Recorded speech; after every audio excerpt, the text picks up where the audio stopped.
Fala pessoal, Ricardo Luiz. A gente agora vai para a nossa sexta aula de refrigeração. A gente está no tema ferramentas, tá? E essa vai ser a última aula de ferramentas, tá? Eu só estou fazendo uma introdução, tá? Das ferramentas mais básicas para a gente começar a entrar no próximo tema que é equipamentos, tá bom? Espero que gostem, vamos para a tela. Fala pessoal, Ricardo Luiz. A gente vai iniciar a nossa sexta aula, está no tema ferramentas. A gente vai agora para o nosso alicate amperímetro, tá? Vamos conhecer um pouquinho mais detalhado, tá? Então, o nosso alicate amperímetro, a nossa primeira função, ela é a corrente alternada, tá? Ela é na função alicate. Então, nessa função alicate, a gente pode medir corrente alternada pelo alicate de 127 a 600 volts, tá?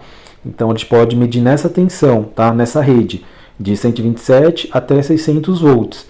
Na segunda função, que é a resistência ôhmica, a gente consegue medir continuidade, resistência ôhmica até 4K, tá?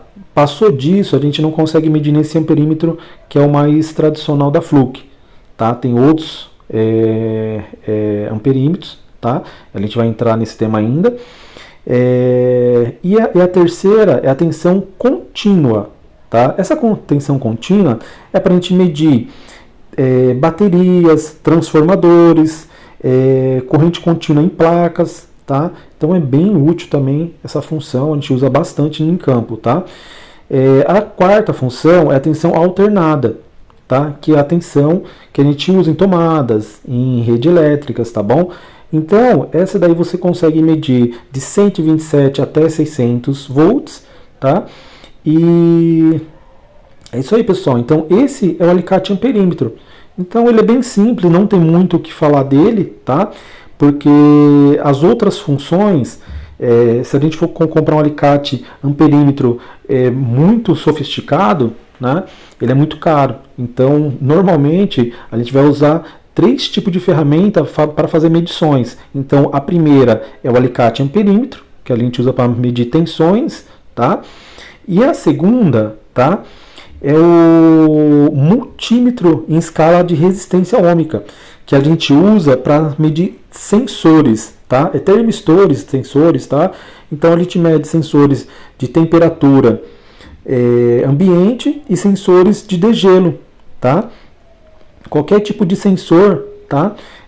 Que encontra no ar-condicionado, nos nossos equipamentos que a gente mete no dia a dia, tá? Então vamos conhecer um pouquinho, tá? Primeiro, dos sensores. A gente, no mercado, tá? Que a gente trabalha, a gente usa o sensor NTC, temperatura coeficiente negativa.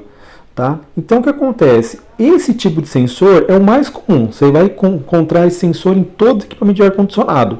Tá? Você vai encontrar NTC. Tá? Esse é os sensores que a gente trabalha. Então tem que tomar muito cuidado quando você for fazer medições. Tá? Porque o NTC, como ele é com eficiente negativa, então o que acontece? Quando você vai medir ele, você joga uma temperatura negativa, a resistência dele sobe, tá? Quando você aumenta a temperatura, tá? E aquece ele, a resistência diminui, tá bom? Então esse tipo de sensor é o mais usado. Vamos passar para o próximo tipo de sensor, que é o sensor PTC, temperatura coeficiente positiva. Então esse tipo de sensor é mais usado em quê? Em sistema de aquecimento, termostato de torre de resfriamento, controlador específico, tá? E aplicado também em ar-condicionados. Onde que é esse aplicado esses sensores, né? PTC? Em descarga de compressor. Então vai ter algumas situações, tá? Que a gente vai ter 2 tipos de sensor no equipamento. A gente vai ter o sensor NTC e o sensor PTC, tá? Então, quando for fazer testes, a gente precisa ficar atento nisso, tá? Qual que é a diferença? A gente descobriu que o NTC, quando você resfria, né, o sensor, a resistência sobe. No PTC é o inverso. Então, quando você aquece, né, a temperatura, a resistência sobe, e quando você esfria, a temperatura desce. É o contrário do NTC, tá? Mas isso aí é muito simples, tá? De você identificar, prestar atenção nessa questão da resistência. Tem tabelas, tá? Para cada tipo de sensor, NTC e PTC, tá? Então para você medir o sensor, vamos colocar aqui, deixa eu ver aqui se eu coloquei, não coloquei, mas vamos lá. Tem uma tabela que acontece, você mede ela na temperatura ambiente. Então, se a temperatura ambiente, vamos colocar aqui nossos dois sensores, NTC e PTC, ele é de 10K. Os dois, na mesma temperatura, tá, ambiente de 25 graus, ele vai dar 10K. Cada temperatura que você for aplicando nele, ou para mais ou para menos, ele vai dar uma resistência diferente. Então tem essa tabela. Você consegue acompanhar essa tabela, você mede a temperatura do sensor e mede a resistência dele. Se na tabela a temperatura de 25 graus está dando os 10K ou uma diferencial muito pouca, ele está bom. Se você está medindo a temperatura ambiente que o sensor está, mas na tabela a resistência está errada, então o sensor seu está danificado, tá bom? Outra coisa muito importante, tá? Esses sensores que tem um bulbo de cobre, tá? Ele dá muito problema, ele dá resistência em massa, tá? Então tem que ficar muito esperto, mas isso aí eu vou abordar em outras situações, tá? Quando entrar em equipamentos vai ser muito mais abordada essa questão, tá? Mas tem que tomar cuidado. Quando você for medir resistência nesses tipos de sensores, você precisa, tá, do multímetro, né, em escala de 2K até 200K. Por quê? Se você precisar medir um sensor que está em massa, né, que está dando passagem, está dando continuidade, né, no terminal e no corpo dele, você consegue só medir na escala de 200 ohms, tá bom? Ele vai dar essa diferencial, então é muito importante você prestar atenção nisso. Às vezes o sensor ele está bom, ele está dando a temperatura correta, está batendo com a tabela, mas quando você coloca na máquina, ele faz a leitura errada. Quando você vai ver, quando você for medir, ele está dando passagem, tá? Está dando massa, né? Entre a carcaça e o fio dele, tá bom? Então isso é comum acontecer em equipamentos inverter, tá? Tem equipamentos aí que é muito sensível à leitura, então dá muito problema. Tá ok? Então, na parte do sensor, finalizado. Vamos para o nosso capacímetro, tá? O capacímetro, ele serve para quê? Para você testar, tá, o capacitor. Então, você está em campo, você está com dúvida se o capacitor ele está bom ou está ruim, né? Você precisa do capacímetro. Mas para isso, tá? Para você utilizar o capacímetro num capacitor que está sendo utilizado ou você não sabe a procedência do capacitor, a gente precisa ter alguns cuidados, tá? Para fazer a medição com esse capacímetro, a gente precisa descarregar, tá, o nosso capacitor. Como que funciona?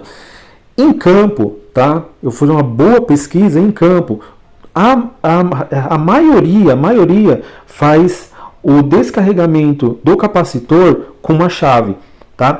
Qual que é o problema de você descarregar o capacitor com a chave? Você pode, quando você descarrega o capacitor com a chave, você tem que dar um curto-circuito, tá, nos dois polos. Quando você faz isso, você pode danificar o material dielétrico, tá, que fica entre as placas isolante do capacitor. Com o tempo, tá, pode ser que o capacitor já está cansado, você faz isso, ele danifica de uma vez só, tá? Então tem que, infelizmente, A gente sabe que isso aí é muito comum, muitos vídeos aí na internet, eles explicam dessa forma, né, fazer esse descarregamento, né, do capacitor. Todo mundo usa, até eu já usei, uso também essa tática, é bem mais prática, tá? Mas realmente a gente precisa passar essa informação, né, que está errado. Qual que é o correto? Tá? A gente precisa de um resistor. Tá? Aí tem dois modelos de resistor, né, para você fazer esse tipo de descarregamento. Você pode soldar as pontas dele, colocar aquelas pontas de prova, né, jacaré, tá? E você conecta no capacitor, ele 2 a 3 minutos, 3 segundos ali, ele já descarrega e seu capacitor tá pronto para fazer os testes. Tá bom? Tem um produto que é muito bacana, não é caro, é barato, tá? É uma ferramenta para descarregar o capacitor. Vende no mercado, é super barato e bacana também, tá? É interessante, né? Então a gente tem que mostrar tudo, né? Como que funciona para você medir o capacitor, tá? A gente no mercado tem dois tipos de capacitor. Tem um capacitor, o comum, né? Que é só de partida de um equipamento, e tem um capacitor duplo, que é o conjugado. Como que você faz a medição no comum? Você descarrega ele, você pega o seu multímetro, né? E com as pernas, tanto faz positiva, negativa, você coloca quando é o capacitor comum, vai ter só 2 polos. Então você vai lá, coloca uma ponta de prova em cada uma, ela vai dar a sua resistência, né? A capacidade, né? A capacitância, né? Então, se está batendo conforme a plaqueta, sim, igual nesse caso aqui, ele é de 2,5. Se está batendo 2,5, beleza, tá ok, tá? Se por acaso ele tiver muito abaixo ou muito acima, ele está com problema. Visualmente, todo capacitor também você pode verificar. Se ele está estufado, ou vazando, ou está estourado, então ele já não tem mais o que fazer. Ele está danificado, precisa substituir. Mas quando você vê que ele está intacto, mas porém a sua máquina não está partindo, você desconfia que é o capacitor, então você precisa fazer esse procedimento. Aí vamos lá, quando o capacitor é comum, você coloca em cada polo as pontas de prova, você consegue medir. Quando é um capacitor conjugado, ele vai ter o C, o H e o F, né, que é de fã. Tá? Para você medir a parte maior, no caso o capacitor, ele é 35 mais 5, um exemplo. Ele é 35 para partir um compressor, um motor, e 5 é de um ventilador, alguma coisa, algum equipamento menor, né? Algum motor menor. Então, como você faz para medir? Você pega as pontas de prova, coloca no C e no H. Você vai medir o capacitor da capacitância maior, que é o 35. Para medir o menor, que é o do ventilador, você tem que colocar no C e no F. E você vai medir o 5%, o mais 5, né, que é o do ventilador. Tá ok? Então, todo capacitor tem uma variante, entendeu? Ele tem um diferencial de 5% para mais, 5% para menos. Tá?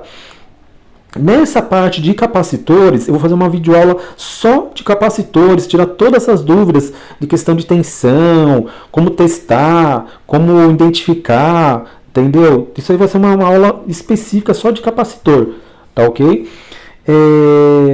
Outra ferramenta muito importante na nossa área é a chave catraca, tá, de refrigeração. Essa chave catraca, ela usa em quê? Nas válvulas tanque. Tá? As válvulas de serviço tanque. A gente tem 2 tipos de válvula de serviço tanque. A mais tradicional, tá, é essa daqui. Essa daqui você encontra em máquinas grandes, tá? Em máquinas splitão, self, chillers, tá? Então a gente tem bastante variação dessa válvula aqui, tá? Vamos falar primeiro dessa válvula. Essa válvula aqui de serviço, eu já tive o desprazer do que a construção dela, na parte da rosca é conectado na máquina, na parte onde é a saída, que a gente conecta as mangueiras, tá?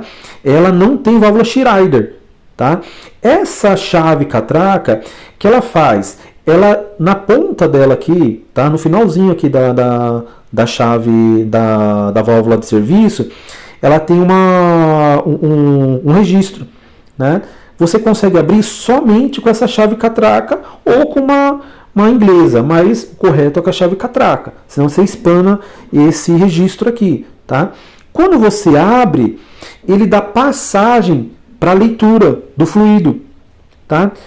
Qual que é o problema, às vezes, que já aconteceu comigo, né, de eu for tirar a tampa, entendeu? Para a gente fazer a leitura, e na hora que você tira a tampa, eu percebi que a tampa estava de metal, estava muito presa. O que aconteceu? O rapaz que fez, o técnico anterior, fez a leitura, né, dessa válvula, ele abriu o registro, porém ele achou que se deixasse fechado não ia dar passagem de fluidos, não deu para entender qual o sentido. Ele pegou, fez o que? Ele tamponou a saída onde que faz a leitura, trancou bem, né, apertou bem e abriu o registro. E normalmente a gente está acostumado dessa forma, a gente está acostumado de pegar, abrir, colocar o manômetro, depois, se você for lá com a chave catraca, abrir o registro e fazer a leitura, terminou a leitura, terminou o serviço que está fazendo na máquina, você fecha, tampona e acabou, né? Faz verifica se não está vazando nada e fechou. Nesse caso, ele abriu, deixou, fez o serviço, colocou a tampa e depois deixou tudo aberto. Então tem que tomar muito cuidado com essa válvula de serviço. Pode acontecer isso. Então quando esse registro ele está bem curtinho, ele está fechado. Quando ele está muito para fora, né, esse registro ele está com uma, sabe, aquele que ele abre bastante, então ele vai estar bastante para fora, é que a passagem está aberta, tá? Então é uma dica, fica muito bem bacana, tá? Pode acontecer isso. Então sempre é bom que antes de você tirar a tampa dessa válvula, você verificar se o registro está fechado. Vai com a chave catraca, né? O sentido horário está fechando, anti-horário você está abrindo. Então é bem bacana, tá?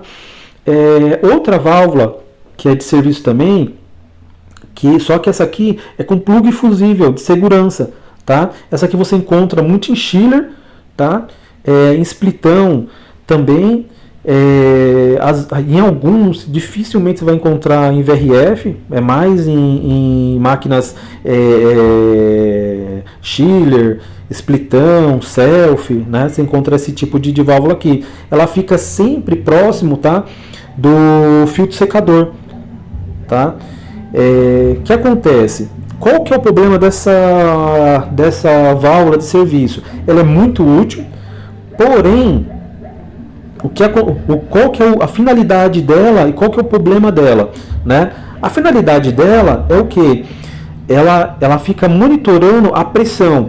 Se por acaso, né, no seu filtro secador tiver um entupimento, o fluido não ter passagem mais, é lógico, tem as proteções, tem o pressostato de alta, o pressostato de baixa, eles podem bloquear. Se por acaso esses dois sistema de segurança falhar, essa válvula de segurança ela tem um plug fusível. O que acontece? Quando sobe a pressão demais, ele estoura, dando a passagem para o gás. O problema só é que vaza todo o fluido, tá? É um plug de segurança, então ele só vai fechar, ou ele só vai fechar. Tem umas que fecha, tem outras que quando estoura de uma vez e só ou trocando o plug fusível, tá? Aí vaza todo o fluido, né? Ele só vai também parar quando a pressão estiver muito baixa, tá? Então é uma válvula muito bacana para você medir, ela é bem prática, você só abre ali, você já consegue fazer a medição, né? Mas porém tem essa questão aí, tá? Ela é mais para segurança, não é tanto para serviço, tá? Mas ela serve também. Ela dá muito defeito de vazamento, tá? Nesse registro, já pegamos bastante, tá? Então ela é útil, mas porém ela acaba sendo com o tempo sendo uma dor de cabeça, tá ok? Então hoje a gente aprendeu, a gente conheceu, né, o nosso alicate amperímetro, tá?